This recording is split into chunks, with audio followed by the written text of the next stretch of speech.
on va rentrer dans le détail d'une émotion et de tout ce qu'il en est, puisque l'émotion, elle a une espèce de graduation, on est d'accord?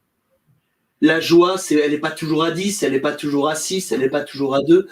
Et en fonction de ça, ça va souvent dépendre des éléments, mais aussi de tout ce qu'on va voir, de l'ensemble des critères, l'ensemble des schémas de notre émotion.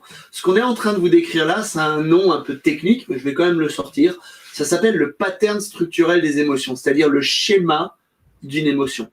Et c'est un outil majeur de compréhension des émotions, parce qu'on va pouvoir la disséquer et la remettre en... J'aime pas trop le terme disséquer, mais l'observer dans le détail. C'est moins partagé, nous dit Paola. Ça veut dire moins partagé, ça veut dire que c'est plus intime et moins extraverti. Parce que ça serait intéressant de le savoir, d'avoir ce retour aussi.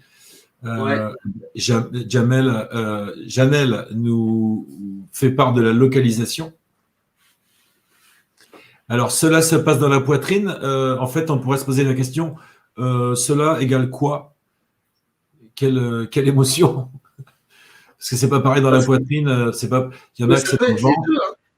Ça peut être les deux qui pourraient être localisés exactement au même endroit et pourtant c'est pas la même émotion. Il y aurait donc d'autres structures différentes. Donc Paola valide que c'est pas pareil. Ouais. Ok. Eh bien, parfait. Allez, on passe à la suivante, la régie, si tu veux bien. Le rythme.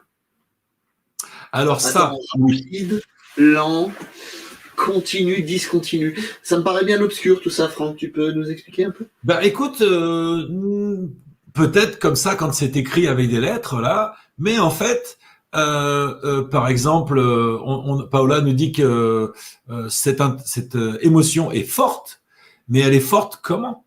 Est-ce qu'elle est forte? Est-ce qu'elle tourne? Est-ce qu'elle a un rythme? En fait, est-ce qu'elle a un rythme? Est-ce qu'elle a une pulsation? Est-ce que c'est espacé? Est-ce que c'est continu? Est-ce que cette vibration qu'elle ressent, eh bien, elle est assurée? Et combien d'espace entre chaque événement?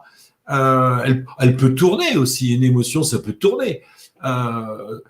Dans un sens, dans un autre, elle peut s'expanser. En fait, tout est possible. C'est à vous. Là, ben voilà, Nadia nous répond déjà, le stress, c'est rapide. Et la crainte, c'est plutôt lent.